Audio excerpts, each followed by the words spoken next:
why Egyptian liberal and leftist intellectuals and elites, by virtue of the historical legacies of their inception in the early 19th century, the way they perceived the role vis-a-vis the state as state-sponsoring elite, not a state-opposing and society-empowering elite, by virtue of the value of equality as opposed to freedom. So not taking equality seriously by not granting equal citizenship rights, or trying to figure out a way of avoiding equal citizenship rights by saying, well, educated Egyptians have to have more voting rights as opposed to uneducated Egyptians, and so on and so forth. Here you get into a contradiction of equality and freedom, and it takes you nowhere.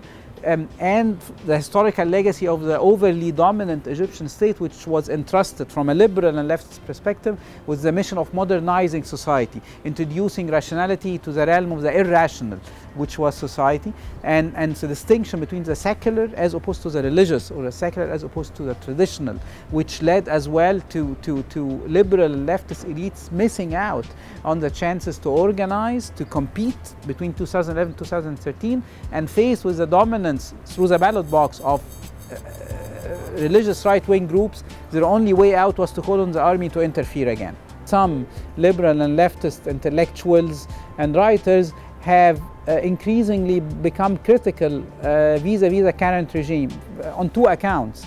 Number one, the scale of human rights abuses and violations can no longer be denied. Secondly, on the account of social and economic performance, because once again Egypt is in a deep economic and social crisis, and that cannot be accounted for by saying, well, everyone is conspiring against us, domestically, regionally and internationally. Still, the bulk of liberal and left, the mainstream, is with the current regime, does not see any alternative. You get to hear a great deal of theorizing, pseudo-theorizing on well, there is no alternative, there is no other game in town, we have to stick with them, with the military establishment, with a savior in uniform, to see how it works out in a tough regional and international condition. But once again, this is basically the bottom line of it, is not being able to envisage how to empower society and move beyond the long-lasting legacy of autocracy in Egypt. The idea of better stable dictatorship than having instability or having a breakdown of the country or disintegration of the state, this is basically what's being sold domestically as well to Egyptians. I mean, endure human rights violations, endure bad performance on social and economic issues, substantial, long-lasting social and economic crises, because the only alternative is that the state would break down. This is an illusion on two accounts. Number one, it's an illusion because states do not break down simply for social economic crises, but they break down when you overplay your hand. When it becomes a police state overplaying its hand and harassing citizens day in, day out, states and regimes can disappear and states can break down. When you question the very concept of national identity, because I as a citizen do not see equality, do not see my rights safeguarded, my freedom safeguarded, that is an issue which has been leading to state disintegration in the Arab world and elsewhere in many different places.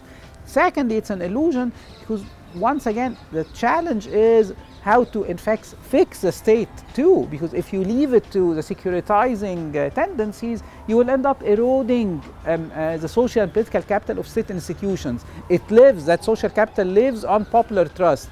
No one trusts a state which deals with double standards. No one trusts a state where you wake up and do not know whether you would reach your home safely or not. I mean, this eats away from the social and political capital of key state institutions, and it challenges the state too. So it's an illusion to say the only way out. And of course, I'm not referring to the short-term understanding of, well, in the medium term and long term, dictatorships create instability too.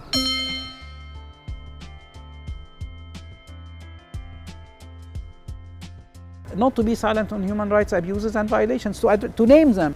Secondly, to at least in public diplomacy, to address the Egyptian government for what it is. This is an autocratic government which represses its citizens. I mean, you do not need to make their image pretty. You do not need to speak about them transforming Egypt into a democracy, because they are not. They should be addressed as such. As you address despots elsewhere, they should be addressed as a despotic authoritarian government, not a government transitioning to democracy, because this is not on their minds and not in their agendas and platforms.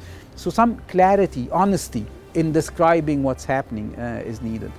I believe for different reasons one should never punish populations for what governments do. So therefore economic and trade relations should continue on. Economic aid packages should go on. I believe, and it's not a fine line, it's a clear distinction line between holding governments responsible for what they do and punishing populations by sanctions, which would be wrong. Once again, I believe economic and trade relations should move on. Egypt is not a tiny country, it's a country of 90 million Egyptians, and unless you move away from the current police state and open up a margin for participation, for rule of law, for governance and transparency, I believe stability will always be a deceiving objective.